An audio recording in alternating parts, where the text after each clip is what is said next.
കഴിഞ്ഞുപോയ ജൂൺ 16 എന്ന ദിനം ഹാരിസിന്റെ ജീവിതത്തിൽ അടയാളപ്പെടുത്തപ്പെടുന്നത് ഭീതിയുടെയും ആശ്വാസത്തിന്റെയും പേരിലാണ്.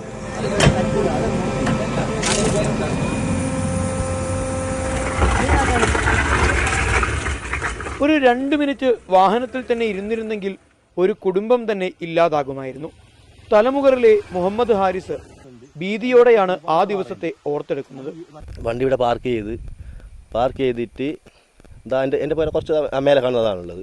അപ്പോൾ വന്നിട്ട് വീട്ടിലേക്ക് എത്തിയിട്ടില്ല, അതായത് വീട്ടിൻ്റെ സിറ്റ് ഔട്ടിലേക്ക് എത്തിയിട്ടില്ല. ആ ഒരു സമയത്ത് നല്ലൊരു ഒച്ച സൗണ്ട് കേൾക്കുന്നുണ്ട്. അപ്പോൾ ഞാൻ വിചാരിച്ച് വല്ല വണ്ടി അങ്ങനെ താഴെ വീണോ, വേറെ ഒരുപാട് വണ്ടി പോകുന്നതല്ലേ. അങ്ങനെ വന്നിട്ട് നോക്കുമ്പോൾ നമ്മളെ വണ്ടി കാണാനില്ല. ഞാൻ കാണുന്ന രംഗം വെച്ചാൽ മണ്ണും പാറയും ഇങ്ങനെ ഈ മരങ്ങളൊക്കെ വന്നിട്ട് നമ്മുടെ വണ്ടീൻ്റെ മേലെ ഇങ്ങനെ വന്നിട്ട് കുന്നുകൂടുന്നു.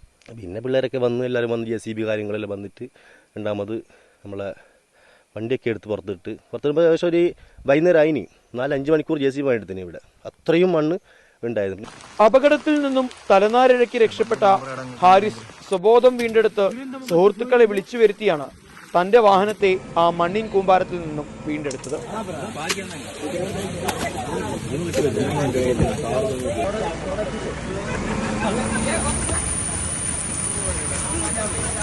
പിന്നീട് ഒരിക്കലും ഉപയോഗിക്കാനാവാത്ത വിധം ആ കാർ പൂർണ്ണമായും തവിട് പൊടിയായി.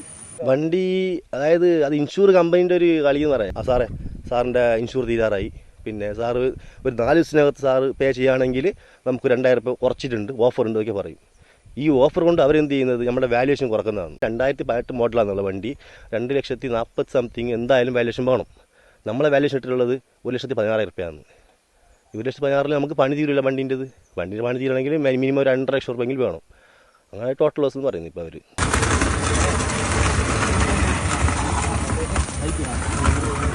ഇത് തന്റെ 2ാം ജന്മമാണെന്നാണ് ഈ യുവാവ് ഇപ്പോഴും വിശ്വസിക്കുന്നത്. പക്ഷേ ഇനിയും ഇവിടെ അപകടങ്ങൾ ആവർത്തിക്കുമെന്ന ഭയവും ഇദ്ദേഹത്തിനുണ്ട്. അത്രത്തോളം അപകടമാണ് ഈ കുന്നിൻ താഴ്വാരത്ത് പതിയിരിക്കുന്നത്.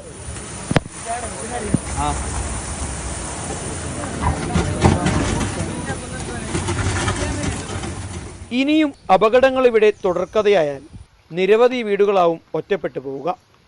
ആയുസിന്റെ ബലം ഒന്നുകൊണ്ട് മാത്രമാണ് ഹാരിസും കുടുംബവും ഇവിടെ നിന്ന് അത്ഭുതകരമായി രക്ഷപ്പെട്ടത്.